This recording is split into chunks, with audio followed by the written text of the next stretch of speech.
need to hear from my Creator, from God, every day. So I turn to the pages of the Quran, and that's where I find my peace. My name is Maryam, and I'm from America. And before I came to know Islam, my life was pretty okay. I thought I was fine, I was happy, kind of. I thought I was a good person, and I didn't really worry too much. I had been trying to find a religion to suit me because I wanted a connection with my Creator, but I couldn't find one that didn't have too many contradictions and too many questions. I actually came to Islam through an online video game. I had seen one girl in my university. She wore hijab, and I watched her every day, and I kind of fell in love with the idea of hijab. There was a time when she spoke to a classmate and explained why she wore the hijab, and I just fell in love with the idea of somebody being judged for who they are instead of what they look like. And then later, while I was in this video game, I found a group of men in the game that treated people very differently.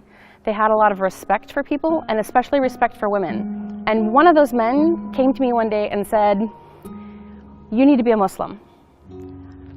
I didn't even know how to respond to that. It had never been something I'd ever considered. And I told him that, and he said, "Then just read." So I downloaded a copy of the Quran in English and started reading, and I couldn't quit reading.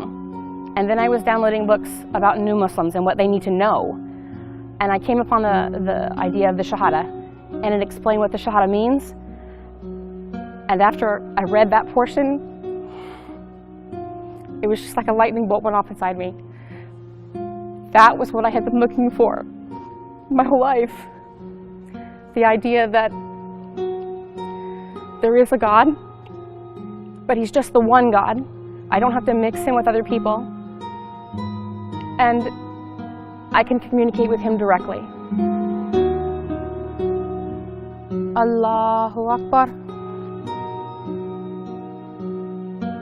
I really think the biggest problem for Muslims who engage is they're trying too hard to be like non-Muslims. They're trying to be like the West. They think that it's more progressive and it's better, and they think that that's the more modern thing to do. And from my entire heart, I can tell you that it's not. I've lived both. To do things the way Islam has set it up, the way Allah designed it for us, it's so much more beneficial for everybody involved. The biggest advice I would give to engaged couples: follow the Sunnah. Keep your relationship halal. Don't be alone. Stay away from zina in every form. And slow down. People are so concerned about how people look and what their physical relationship is like that they forget that they're building a life, not just a wedding and a marriage. They're building a life. So slow down. Look objectively at your soon-to-be husband or wife. Look at them and see how they engage the world. Are they praying like you do? Are they as excited about their deen as you are? Do they learn at the same speed that you do? Because if they don't do those things the same as you do, it's going to set you up for conflict.